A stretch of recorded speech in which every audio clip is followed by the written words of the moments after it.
Good morning guys! Ito po si Coach Robin at ngayong araw, samahan niyo po akong mamili ng aking pagkain.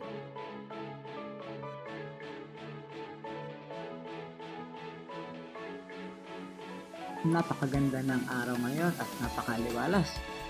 Kaya tara na at tayo na mamili.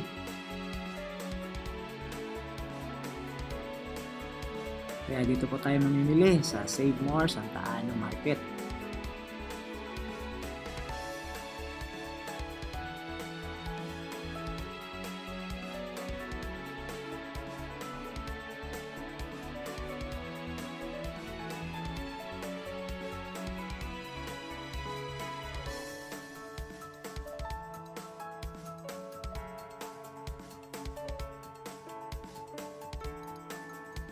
Mabilis lang tayong mamimili ngayong araw guys dito sa Save More.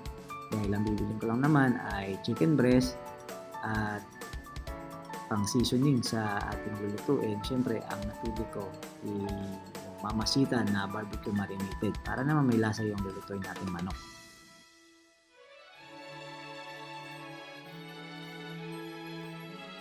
Tapos na nga tayo mamili sa Save More Supermarket. Ngayon naman, siyempre para ma-relax, bili mo tayo ng kape sa McDonald's. Isang sachet lang ng asukal yung namin ko dyan, tsaka isang sachet lang ng creamer. Okay na ako dyan.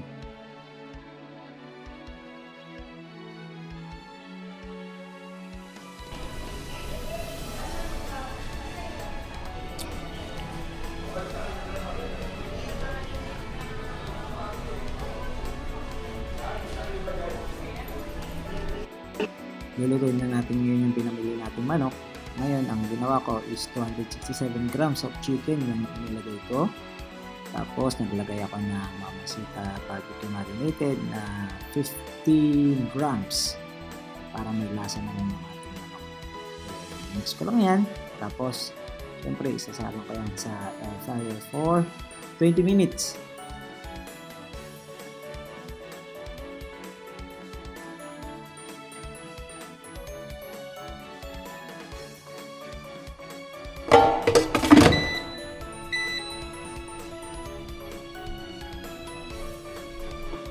At ito na po ang ating meal for the day. Kamote, chicken, and rice. First meal, kain tayo. So, approximately, nasa 830 calories yung meal na yan. So, nagdagdag ako ng 200 grams ng kamote, 300 grams ng rice, and then yung chicken natin kanina yung raw chicken nasa 260 plus yan, pero syempre yung na-cook yan malamang nasa 250 grams na lang yan. Kaya ayan, dahil nasa 800 calories yan, malamang 2 meal yan, no? Yung matitira dyan mamaya ko kakainin para hindi tayo masyadong magutom sa araw na ito. Syempre 2026 na, balik na tayo sa calorie deficit. Last year, marami rin akong nakain, saka hindi ako nakapag-workout masyado.